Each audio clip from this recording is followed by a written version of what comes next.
Y bueno, Pastor Tony, le cedemos el lugar en esta tarde y que sea el Señor bendiciendo a su pueblo a través de usted. Amén.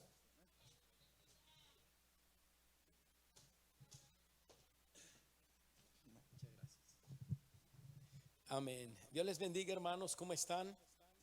Se, se miran muy preciosos desde aquí. ¿Sabe? Yo me siento muy contento, muy feliz y muy privilegiado de tener unos amigos como sus pastores, el pastor Arturo, la pastora Claudia. Han sido de mucha bendición a nuestra vida. De hecho, les tenemos unos libros ahí, a ver si mi esposa pasa a dárselos ahí. Uno de los libros se llama La iglesia que Jesús soñó y el otro se llama Oh no, mi esposo es el pastor. Así se llama en verdad. Así que bueno, espero y sea de bendición para sus vidas y les apreciamos, pastores. Muchísimas gracias. Gracias por este lugar que me permiten ocuparse, que es un lugar de mucho privilegio, y siempre los pastores cuando invitamos a alguien como que hasta temblamos a ver si no la riega el hermano allá arriba, y espero y que no. Usted sabe, tuve el privilegio de escribir un libro y quisiera iniciar con una lectura del libro y ahorita de la palabra de Dios, pero porque tiene que ver con el día, si no lo hiciera. Y dice, parte de lo que escribí, el libro lo escribí en un viaje, en uno de los viajes que es Israel, y me acompaña un joven en ese viaje. Y el libro más o menos dice así, dice: eran aproximadamente las 3 de la tarde cuando llegamos al jardín de la tumba, el lugar donde tuvo lugar el suceso más extraordinario de la historia, la resurrección de Jesucristo. Él fue el único que ha dicho en la historia que moriría, pero que al tercer día resucitaría, y así fue. Al llegar al jardín nos dirigimos a un lugar donde entonces entonamos algunos cantos y tomamos la Santa Cena. Al salir de ahí, el guía nos llevó a la tumba vacía. Éramos los últimos, solo éramos como 14 los que estábamos ahí. Los dejamos pasar a todos primero porque queríamos ser los últimos. Al entrar a la tumba, Marcos y yo sentimos algo sobrenatural e inexplicable. Sentíamos la presencia de alguien, aunque humanamente hablando solo éramos nosotros dos. Nos dimos cuenta que Dios mismo estaba ahí. Fue tan impactante la experiencia que comprobamos más que nunca que Él había resucitado y que está vivo, pues estaba ahí. Una mezcla de emociones nos invadió. Marcos comenzó a llorar de felicidad. Queríamos hablar, pero no podíamos. Era el mejor de los momentos de cada uno de nosotros. Espontáneamente Marcos dijo: perdóname, Señor, wow, yo sabía que estaba teniendo un encuentro personal con Jesús, y luego lo escuché decir gracias. Vi en su mirada una pregunta, algo así como: Tony, ¿qué hago? Entonces le dije: repite estas palabras conmigo. Señor Jesús, perdona mis pecados, por favor escribe mi nombre en el libro de la vida. Te acepto como mi único Señor y Salvador en mi corazón. Deseo terminar con todo tipo de religión y anhelo tener una relación contigo, amado Jesús. Luego de esa confesión, fue imposible intentar detener a Marcos en su necesidad de llorar. Era como una fuente que salía de sus ojos de emoción y de libertad. En ese momento Marcos tuvo un encuentro con el Señor Jesucristo. Aquí está su hijo, pastor. ¿Dónde está? Por ahí. Bueno, ahorita que regrese le quiero regalar este libro. Este libro de sabiduría para vivir mejor la vida es el primer libro que he escrito, y es uno donde estamos en diferentes lugares en Israel, y finalmente este muchacho que no conocía nada de Dios, como ustedes pudieron mirar ese momento, tuvo un encuentro con el Señor Jesucristo cara a cara, y su vida ya nunca fue igual. Así que le voy a invitar que abra la Biblia en Mateo 28, capítulo 6 y verso 7, y vamos a estar hablando un poquito ahí sobre un acontecimiento muy extraordinario. Mateo 28, capítulo 6. Le voy a dar un minuto para que usted lo encuentre ahí, y después ya proseguimos con la palabra de Dios. Muy bien, dice la Biblia de esta manera: no está aquí, ha resucitado, tal como dijo que sucedería. Vengan, vean el lugar donde estaba su cuerpo, y ahora vayan rápidamente y cuéntenles a sus discípulos que ha resucitado y que va delante de ustedes a Galilea. Ahí lo verán. recuerden lo que Él les dijo. Padre, muchas gracias te doy en este día y te pido que tú, Señor, nos hables a través de tu santa palabra, en el nombre de Jesús. Amén. Muy bien, ocupe su lugar. Voy a tratar de ser bien breve en todo. Les voy a contar como si fuera un relato. Hace muchos años había dos amigos. Uno se llamaba David, el otro se llamaba Jonatán. Jonatán muere en el tiempo de la batalla. Y Jonatán, cuando muere, tenía un hijo pequeño de aproximadamente 5 años que se llamaba Mefiboset. Y cuando la nodriza llevaba a Mefiboset en sus brazos, se le cayó y quedó lisiado de sus 2 pies.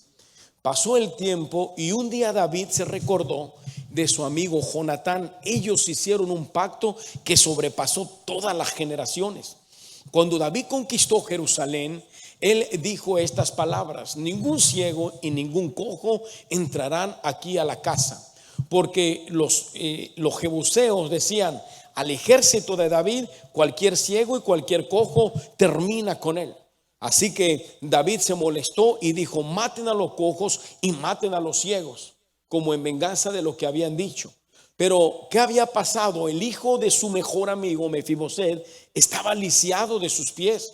Pero David decidió romper todo protocolo y le dijo a Mefiboset: Mefiboset, ven, porque de ahora en adelante tú vas a comer como uno de mis hijos, como el príncipe, como las princesas. Vas a comer en la mesa del rey.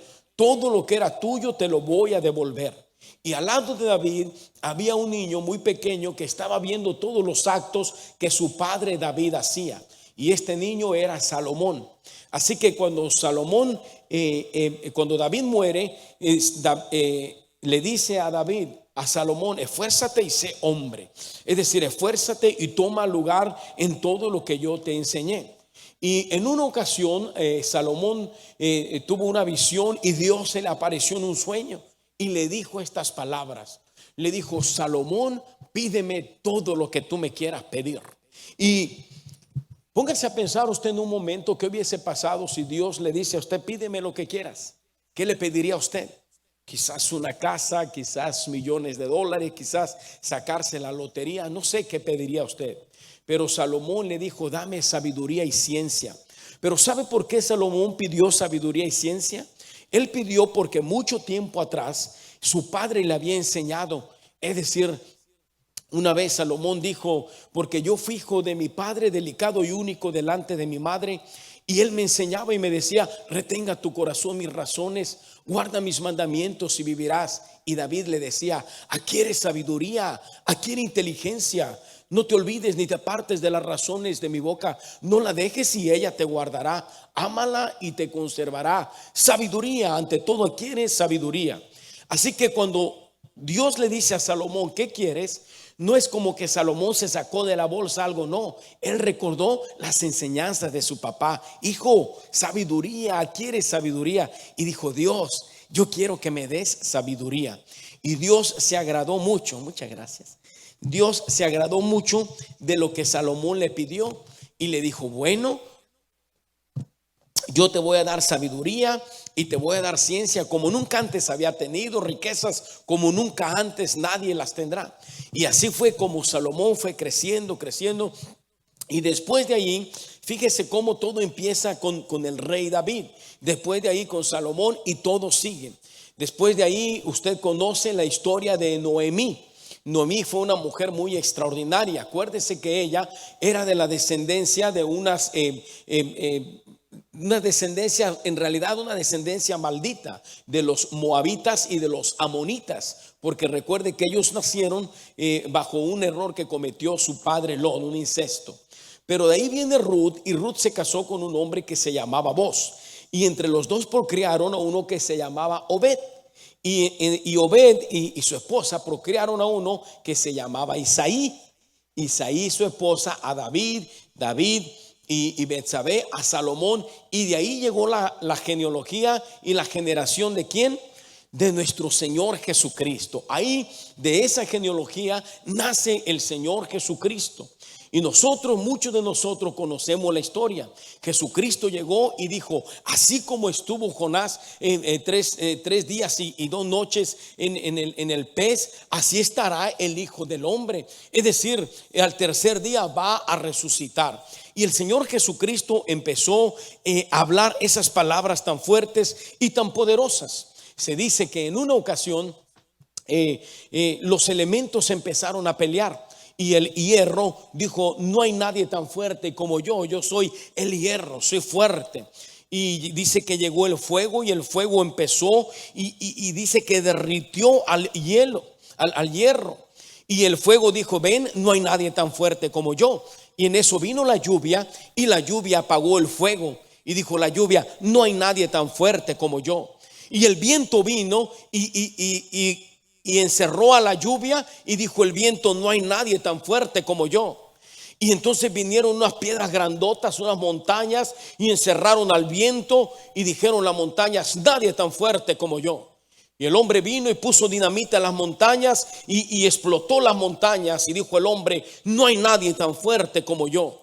En eso vino la muerte, y la muerte dañó al hombre de enfermedades y dañó al hombre de accidentes y mató al hombre, y dijo la muerte, no existe nadie tan fuerte como yo soy la más fuerte. Y en eso llegó un hombre que es un nombre sobre todo nombre, y en el cual se doblará toda rodilla de lo que hay en el cielo, en la tierra y debajo de la tierra. Y la muerte y Jesucristo pelearon, y la muerte dijo, yo lo vencí, ven, yo lo vencí. Pero al tercer día se levantó con poder y con autoridad, y él resucitó, y él vive y está sentado a la diestra del Padre, reinando con poder y con autoridad. Ese es nuestro Señor Jesucristo. No hay nadie tan grande, tan fuerte y tan poderoso como Él, como el Mesías, como el que vive y reina por los siglos de los siglos. Él está sentado a la diestra del Padre con poder, con autoridad, y tiene sus pies levantados, y debajo de sus pies están todos sus enemigos, porque Él venció, Él resucitó. Jesucristo pasó un momento muy difícil. Cuando él estaba en el monte del Getsemaní, científicamente está comprobado que cuando las personas tienen una presión grande, una presión fuerte, es decir, cuando algo los está agobiando en gran manera, dice que las fuentes capilares de la frente se rompen y hay un mix ahí entre el agua y la sangre, y empieza a sudar. Por eso dice como gotas de sangre. En realidad eran gotas de sangre las que Jesucristo empezó a sudar en aquel momento en el Getsemaní, pues era el momento crucial de la historia. Cuando el Señor Jesucristo dijo, Padre, si es posible que pase de mí esta copa, Él estaba hablando de su humanidad, porque Jesucristo fue 100% Dios, 100% hombre, y decía, si es posible no ir a la cruz, está bien, Señor, pero si no, no se haga mi voluntad, hágase la tuya. Porque Él sabía que el justo por los injustos, el bendito por los malditos, Él tenía que morir en maldición para que los que éramos malditos fuésemos bendecidos a través del sacrificio que Él hizo.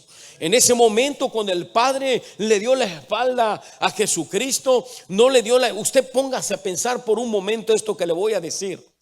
Cuando yo me he separado de mi esposa y de mis hijos por 15 días, cuando hago algún viaje a Israel y estoy al otro lado, allá en el oriente, lejos del oriente, del occidente, y siento que mi corazón se desgarra como el 14 días, extraño mucho a mi esposa, extraño mucho a mis hijos, y digo, los iré a ver otra vez, no los iré a ver. Y yo únicamente tengo 23 años casado con mi esposa. Jesucristo había vivido toda la eternidad con el Padre, siempre juntos, es decir, siempre. Y en ese momento el Padre le dio la espalda, como que Jesucristo dijo, ¿qué está pasando? Este es el momento más triste. Lo que pasa que Jesucristo, el que nunca había cometido pecado, en ese momento cargó el pecado de toda la humanidad. Los pecados más aborrecibles, lo más feos, que hasta da indignación mencionarlos, Jesucristo los llevaba en la cruz del Calvario. Y en ese momento el Padre no pudo verle, porque había mucha maldad,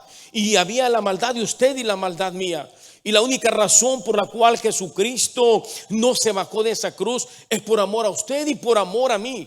Es decir, él podía hacerlo en cualquier momento. Los clavos que Jesucristo recibió fueron clavos grandes en sus manos, en sus pies, las espinas de 3-4 pulgadas que atravesaban aquí. Es decir, todo ese sacrificio perfecto Jesucristo lo hizo y lo llevó a cabo únicamente por usted y por mí. Jesucristo ya sabía lo que iba a pasar, y Jesucristo en ese momento, en su momento terrenal, se tuvo que enfrentar con la muerte en 4 ocasiones.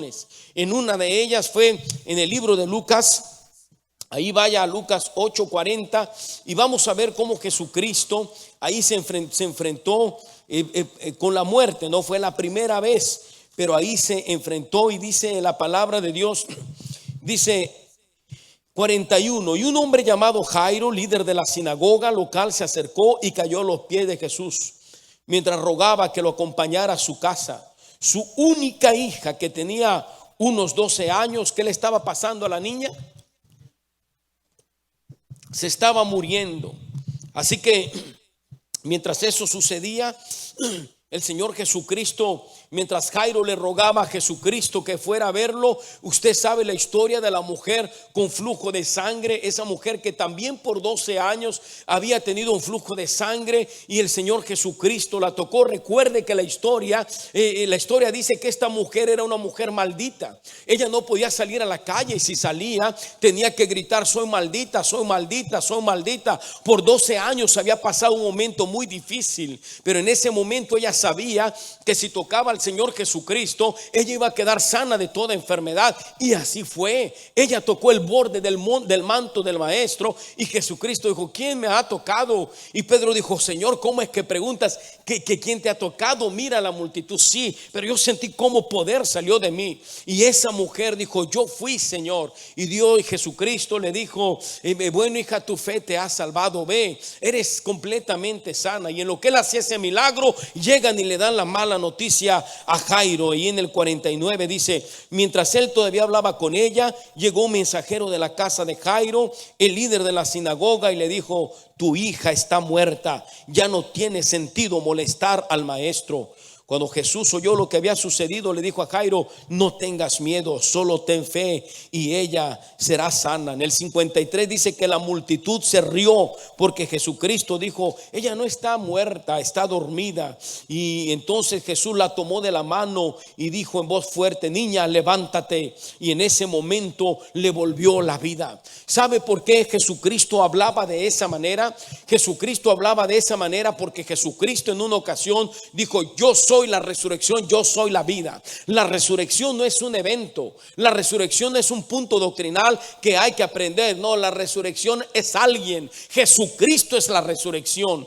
Por eso el Señor Jesucristo hablaba con ese poder y hablaba con esa autoridad, y dijo: no, tu hija está dormida. Y cuando fue, le dijo: hija, levántate. Y ella se levantó, porque el Todopoderoso, la resurrección y la vida, había hecho un milagro tan extraordinario. Después, ahí mismo en Lucas 7:11, dele 2 vueltas a su Biblia, y dice la palabra de Dios: poco después Jesús fue con sus discípulos a la aldea de Naín, y una multitud numerosa lo siguió. Cuando Jesús llegó a la entrada de la aldea, salió una procesión fúnebre. El joven que había muerto era el hijo único de una viuda, y una gran multitud la acompañaba. Cuando el Señor la vio, su corazón rebosó de compasión.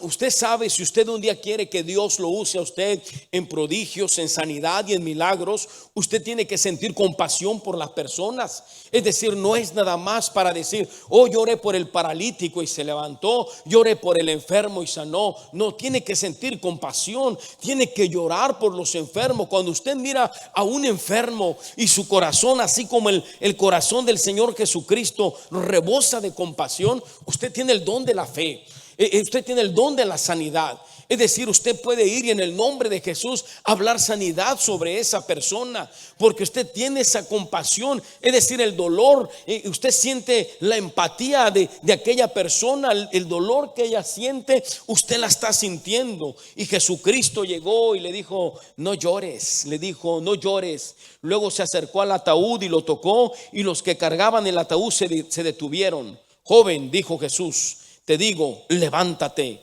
Entonces el joven muerto se incorporó y comenzó a hablar, y Jesús se lo regresó a su madre.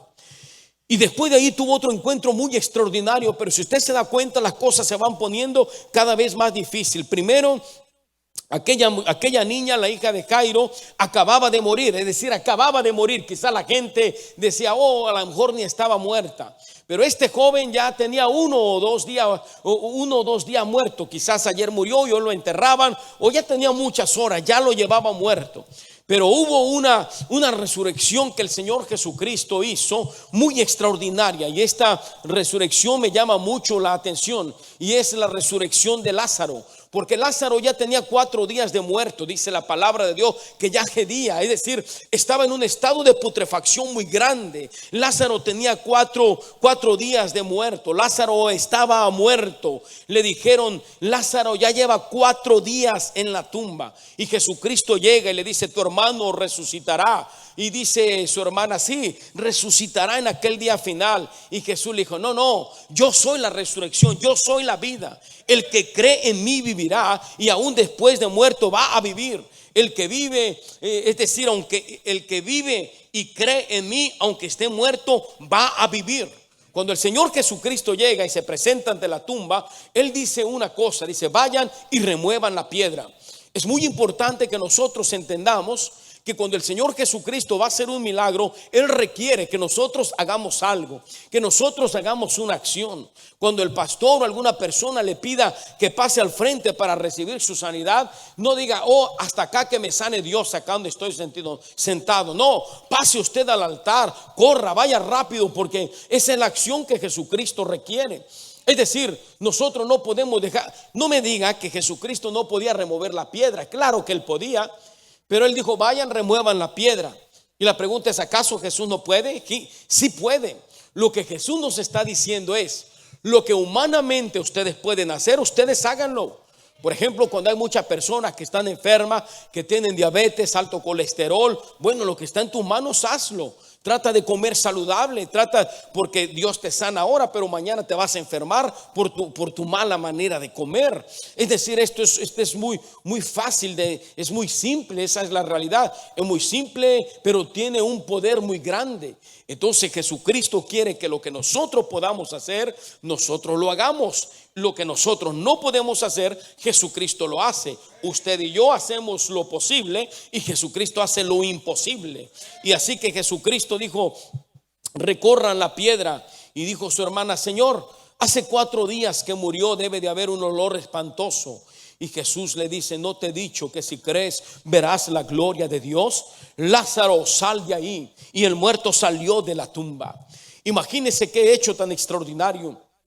Jesucristo resucitó a estas 3 personas, pero después, aún ahí, si nosotros nos damos cuenta, Eliseo había resucitado a un niño. Eliseo, aún muerto, sus huesos hicieron que alguien resucitara. Pero nadie en la historia, ni Moisés, ni Josué, ni David, ni Salomón, ningún patriarca, ningún profeta, ningún representante de la ley había dicho que iba a morir y que iba a resucitar. Sin embargo, el Señor Jesucristo dijo que sería rechazado por los maestros de la ley religiosa, que lo matarían, pero que al tercer día resucitaría. En Juan 2:19 dijo, destruyan este templo y en 3 días lo levantaré. Juan 10:18 dice, nadie puede quitarme la vida, sino que yo la entrego voluntariamente. Es importante que nosotros sepamos que a Jesucristo nadie, absolutamente nadie lo mató. Él dio su vida por amor a usted y por amor a mí. Él decidió dar su vida porque Él dijo, yo la pongo en sacrificio, pues tengo la autoridad para entregarla y también para volverla a tomar. Pero esto es lo que el Padre requirió, lo que el Padre dijo. Y Jesucristo murió, y cuando Jesucristo murió, es decir, la gente estaba un poco espantada, la gente estaba...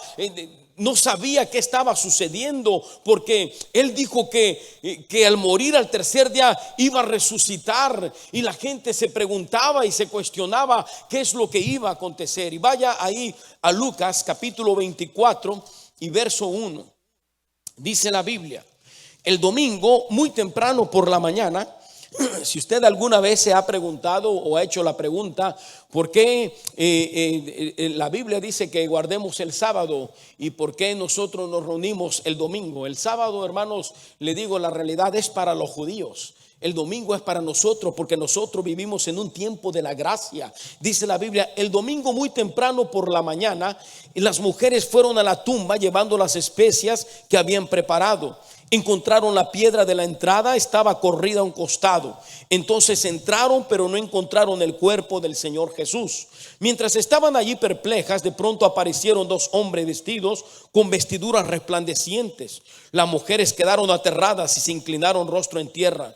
Entonces los hombres preguntaron, ¿por qué buscan entre los muertos a alguien que está vivo? Él no está aquí, pues ha resucitado. Jesucristo no está en la tumba, Él ha resucitado. Él resucitó un domingo, por eso cada domingo venimos y celebramos ese tiempo de resurrección, ese tiempo de la gracia, y de su gracia todos hemos tomado, de su plenitud todos hemos tomado gracia sobre gracia.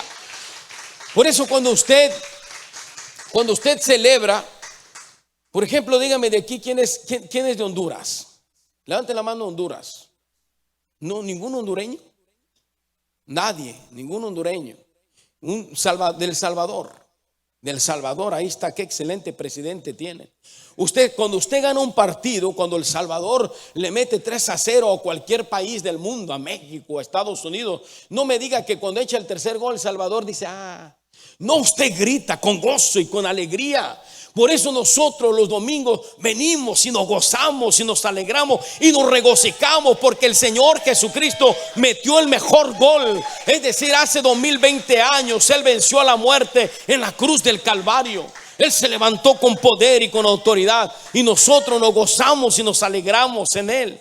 Por eso cuando aquellos dos creyentes, aquellos discípulos iban camino a Emaús, iban caminando y se les apareció el Señor, ellos no sabían que era Él, porque se les puso un velo en su rostro, no alcanzaban a ver. Y le dijo, ¿qué pláticas son estas que hablan entre ustedes? Y le dijeron, ¿acaso eres el único forastero que no sabe lo que había de acontecer en este momento? Y Él les empieza a leer las escrituras desde Moisés hasta adelante, y después Jesús hace que se va y ellos le dicen, quédate a cenar. Y cuando Jesucristo está bendiciendo los alimentos, el velo se les cae y ellos dicen, oh, es el Señor Jesucristo. Y Él desaparece en ese momento y dicen, ¿qué no ardía nuestro corazón cuando Él nos hablaba? Por eso cuando el Señor Jesucristo hablaba esa palabra, dice que su corazón ardía, porque dice la Biblia, séquese la hierba, marchítese la flor, mas la palabra de Dios permanece para siempre. El cielo y la tierra pasarán, mas mis palabras no pasarán, dijo el Señor Jesucristo.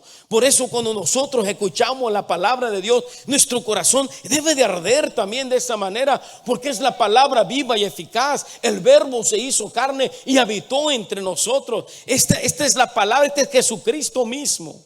Y dice que su corazón ardía entre ellos. Y después nosotros vaya a primera de Corintios, capítulo 15, del 3 al 9, y dice la Biblia, yo les transmití a ustedes lo más importante, lo que se me había transmitido a mí también. Cristo murió por nuestros pecados, tal como dicen las Escrituras. Fue enterrado y al tercer día fue levantado de los muertos, tal como dicen las Escrituras. Lo vio Pedro, luego lo vieron los 12. Más tarde le vieron más de 500 de sus seguidores y a la vez la mayoría de los cuales todavía viven, aunque algunos ya han muerto. Luego lo vio Santiago, después lo vieron los apóstoles. Por último, como si hubiera nacido en tiempo que no me correspondía, lo vi yo, el más insignificante. ¿Se da cuenta? Es decir, la resurrección de Jesucristo es tan veraz, tan efectiva, que no solo lo vieron los apóstoles, no solo lo vio Santiago, no solo lo vio el apóstol Pablo, lo vieron más de 500 personas. Y dijo, y muchos de ellos todavía están vivos. Es decir, se puede identificar rápidamente la resurrección del Señor Jesucristo. Flavio Josefo, un judío historiador, habla del Señor Jesucristo. Es decir, sin la palabra de Dios nosotros podemos corroborar que la resurrección de Jesucristo fue real, sin tomar en cuenta siquiera los miles de personas que han muerto y que han muerto por la verdad de Jesucristo. Póngase usted a pensar por un momento, usted no moriría por una mentira, usted muere por una verdad. Si usted está aquí a las 6 de la tarde y sale allá y le dicen a las 6 estabas allá buscando huevos en el parque, como muchos se fueron a hacer, y usted dice no, yo estuve en la iglesia escuchando la palabra de Dios, yo estuve así como María, lo que conviene, es decir, me senté a los pies de Jesús. Y luego le dicen, y si no estuviste, ¿qué? ¿Que te maten o qué? Y usted dice, claro, porque yo tengo la certeza que allí estuve. Usted muere por una verdad. Los discípulos todos murieron por una verdad. Algunos crucificados cabeza abajo, algunos los arrastraron, algunos los aventaron de cabeza, algunos cayeron sobre el aceite caliente, pero ellos decidieron morir por una verdad. Y usted y yo y más de 3.5 billones de personas de la mitad que existimos en el globo terráqueo, estamos decididos a morir por esta verdad, porque Jesucristo no está muerto, Él está vivo y Él ha resucitado y Él vive por siempre y para siempre. Y finalmente vaya ahí al libro de Tesalonicenses capítulo 4 y 13 al 18, y dice la Biblia de esta manera. Fíjese qué hermoso. Y ahora, amados hermanos, queremos que sepan lo que sucederá con los creyentes que han muerto. Porque usted se pregunta, murió mi mamá, murió mi abuela, murió mi papá, murió mi hermano, y él era un creyente. ¿Qué ha pasado con él? Y dice aquí, esto es lo que sucederá con los que han muerto, para que no se entristezcan como los que no tienen esperanza. Pues ya creemos que Jesús murió y resucitó. También creemos que cuando Jesús vuelva, traerá junto a él a los creyentes que hayan muerto. Les decimos lo siguiente de parte del Señor: los que todavía estamos vivos, cuando el Señor regrese, no nos encontraremos con él antes de los que ya hayan muerto. Pues el Señor mismo descenderá del cielo con un grito de mando, con voz de arcángel y con el llamado de trompeta de Dios. Primero los creyentes que hayan muerto se levantarán de las tumbas. Luego junto a ellos nosotros, los que aún seguimos vivos sobre la tierra, seremos arrebatados en las nubes para encontrarnos con el Señor Jesucristo en el aire. Se da cuenta, nosotros los que creemos en el Señor Jesucristo seremos transformados de este cuerpo corrupto a un cuerpo de incorrupción. Y entonces el Austin American Statement va a publicar: algo pasó, los ovnis vinieron, pero los cristianos desaparecieron, pero no estaremos comiendo la santa cena con el Cordero de Dios allá en el cielo, donde ya no habrá dolor, donde ya no habrá muerte, donde no habrá enfermedad. Todas las cosas viejas pasaron, todas serán hechas nuevas. Estaremos en aquel lugar, en el mar de cristal, en las calles de oro, gozando con el Señor Jesucristo. Y la gente se preguntará, y la gente nos buscará y le buscará a usted: primo, ¿dónde estás? Amiga, ¿dónde estás? Pero usted ya no va a contestar, porque ya no estará aquí. Usted será arrebatado, es decir, el Señor Jesucristo y aún los que murieron serán resucitados, se levantarán de los sepulcros. Se da cuenta qué hermoso y por qué es importante servir al Señor Jesucristo. Él murió como un cordero, pero se levantará como un león, con poder y con autoridad. Y saben, escuche esto: cuando el Señor Jesucristo venga, dice que nos va a enseñar aún las heridas en las manos y en los pies. Y usted se preguntará, pero ¿a poco Jesús tiene heridas todavía si esto pasó hace 2020 años? Recuerde, para Jesús 1000 años son como un día. Es decir, donde Jesús vive no hay tiempo ni hay espacio. Es decir, allá no existe el tiempo cronológico como ya pasó marzo, ya pasó abril. No, allá no hay tiempo. Es decir, acaba de venir y Él va a venir, pero ahora va a venir diferente. No va a venir en un asno, va a venir en un caballo blanco. No va a venir como un cordero, va a venir como un león, con poder y con autoridad, a rescatar a su pueblo. Vendrá por su novia, vendrá por la iglesia. El resucitado nos resucitará a nosotros. Por eso es muy importante que nosotros recordemos esto que le voy a decir. Todos y cada uno de los que estamos aquí, dice el libro de Oseas: prepárate para tener un encuentro con tu Creador. Todos los que estamos aquí algún día tendremos que entregar cuentas a Dios y nos veremos con Él cara a cara. Por eso es hermoso, querido hermano y querido amigo, que nosotros estemos a cuentas con Dios. Y escuche esto, Jesucristo vino por dos cosas. Cuando Él fue lacerado, cuando Él fue crucificado por dos cosas. Punto número uno, Él llevaba la salvación de toda la humanidad. A los suyos vino, pero los suyos no le recibieron. Pero a los que le recibieron les dio potestad y les dio derecho de ser hijos de Dios. Por eso es importante que entienda, la salvación es tan cara, es tan difícil de comprar, que Él la compró por nosotros. Jesucristo compró la salvación por nosotros. Pero le digo una cosa, le digo esto. Yo no sé, quizás este mensaje es para alguien. Si alguien le dijo a usted que hay un purgatorio, le mintieron. Porque Jesucristo dijo que solo hay infierno y solo hay cielo. Y su alma y mi alma son eternas. Y nosotros vamos a decidir dónde pasamos la eternidad mientras nuestro corazón está latiendo. Rechazamos a Jesús, no hay problema. Jesús dijo, yo no vine a condenar el mundo, pero el que no cree en mí ya ha sido condenado y va a ir al infierno. Pero aceptamos a Cristo Jesús y Él nos da la potestad de ser hechos sus hijos, y entonces habitaremos con Él en el cielo. Cierre sus ojos por un momento. Cierre sus ojos. Quizás aquí hay alguien que aún no tiene un encuentro con Jesús cara a cara. O quizás hay alguien aquí que se alejó del Señor Jesucristo, le conoció. Le pido esto, por respeto a Dios y a la persona que está a su lado, cierre sus ojos. Este es algo entre Dios y usted. Sea respetuoso en la casa del Señor. Y a lo mejor aquí hay una persona que dice, pastor, yo conocí del Señor, pero la verdad me alejé, pero quiero regresar a Él. O quizás hay una persona que dice, yo nunca he conocido a Jesús y hoy le quiero aceptar. Porque dice la Biblia que si nosotros nos avergonzamos de Él aquí en la tierra, Él se avergonzará de nosotros allá en el cielo, delante de los ángeles del Señor. Así que así es el Señor Jesucristo. Él te quiere dar la vida eterna. Y esta decisión solo la puedes tomar mientras tu corazón está latiendo. Una vez que tu corazón deja de latir, ya no tienes más oportunidad. Y yo te quiero preguntar, si tú eres esa persona que hoy quiere aceptar a Cristo en su corazón, o eres esa persona que se quiere reconciliar con Jesús, esto es entre tú y yo. Levanta tu mano derecha solamente como una señal de que tú hoy te reconcilias con el Señor, o como una señal de que hoy aceptas a Cristo en tu corazón. Solo levanta tu mano derecha y di, yo soy esa persona, pastor. Dios no quiere avergonzar a nadie, Dios no quiere, Él solo quiere darte la vida eterna. ¿Habrá alguien aquí que diga, yo no he aceptado a Cristo, pero hoy lo quiero aceptar en mi corazón? ¿Habrá alguien que diga, yo estuve con el Señor, pero me alejé y hoy quiero reconciliarme con Él? Si usted es esa persona, solo levante su mano derecha como señal de que usted hoy regresa a los pies de Jesús, que señal que usted acepta a Cristo en su corazón.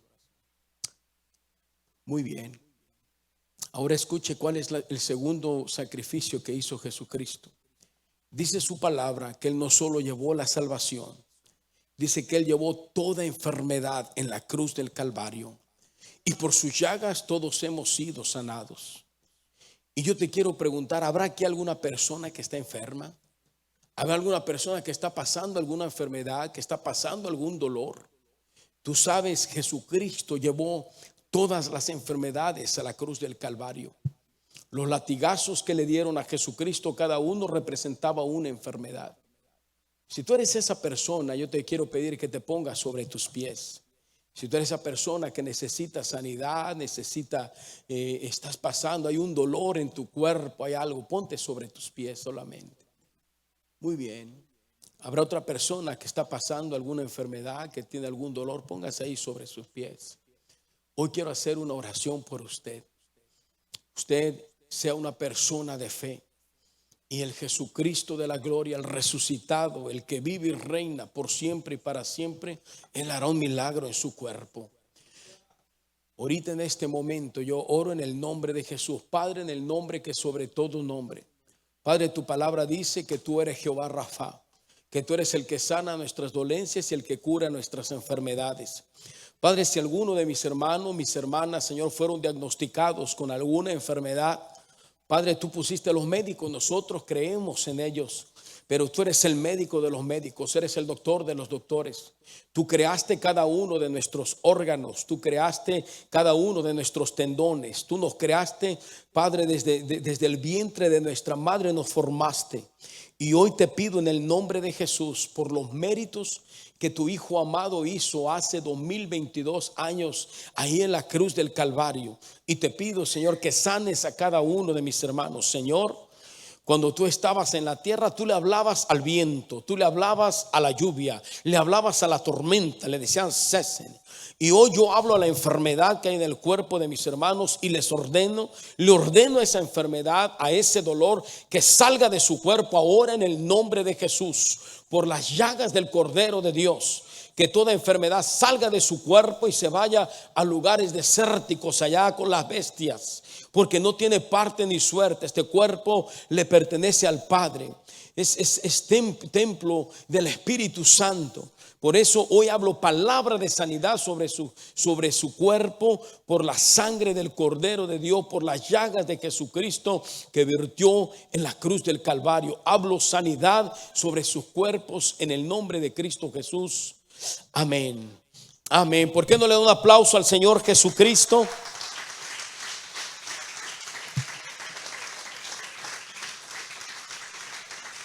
Que Dios le bendiga grande, abundante. Aquí está su hijo, pastor, que pase por el libro que le quiero regalar. Nosotros ahí afuera, tenemos algunos libros. Si usted quisiera comprar